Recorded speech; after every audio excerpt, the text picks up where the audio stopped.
Let's move it on. We got the Jacksonville Jaguars versus the Houston Texans. I'll just hit you with lines here. At this point, I think Minshew, if you're hurting at quarterback, you can start him in Superflex. He's a weekly start. I love James Robinson this week. Chark, I loved having him back in the lineup. He's a start for me, definitely.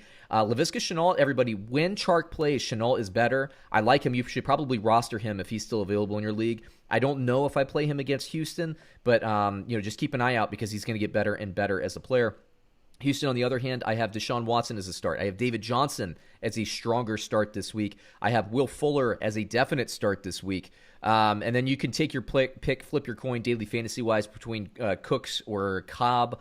I'm going to take Cobb. I think he's playing better than Cooks at this point. I wouldn't put him in my fantasy lineup, but I think he'll do okay for you in daily fantasy. Tight end-wise, we saw an injury to Akins. Does that mean consolidation of targets? Monitor that. If Akins is out, I think Fells is a pretty reasonable play. Again, more daily fantasy than fantasy.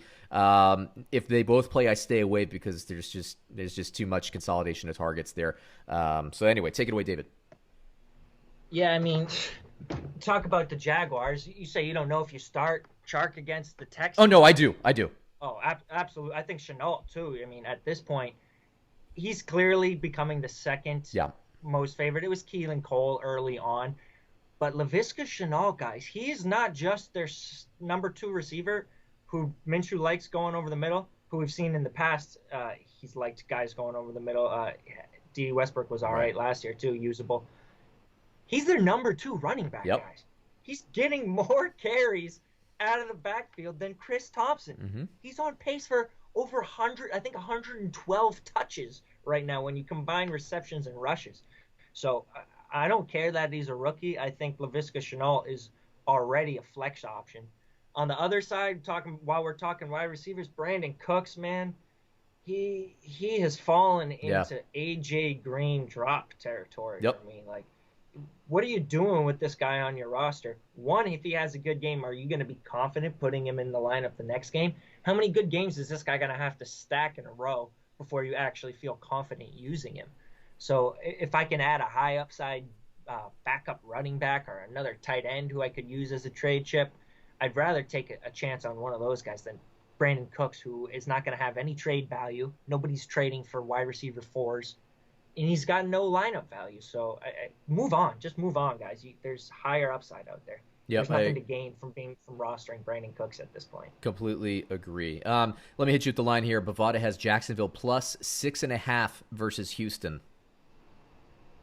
Plus 6.5. I'll take Jacksonville. I don't think they're a bad team. I think what we saw that against Minshew on that Thursday night, it was a fluke. He didn't have his top receiver. He's played well in 3 out of 4 games.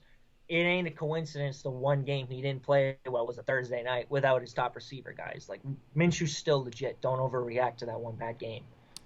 I can't believe this isn't Jacksonville plus 3. I mean, that's a big line for this one. Houston, I like Houston. I don't think they're awful. I don't think they're bad or anything, but Jacksonville isn't either. I think maybe people are overreacting to Cincinnati beating. I don't think Cincinnati's as bad as people think. Jacksonville, this should be a 3-point line. I'll take Jacksonville to cover this. I think the case is that Houston is 0-4. Yeah. And they are hungry and desperate at this point.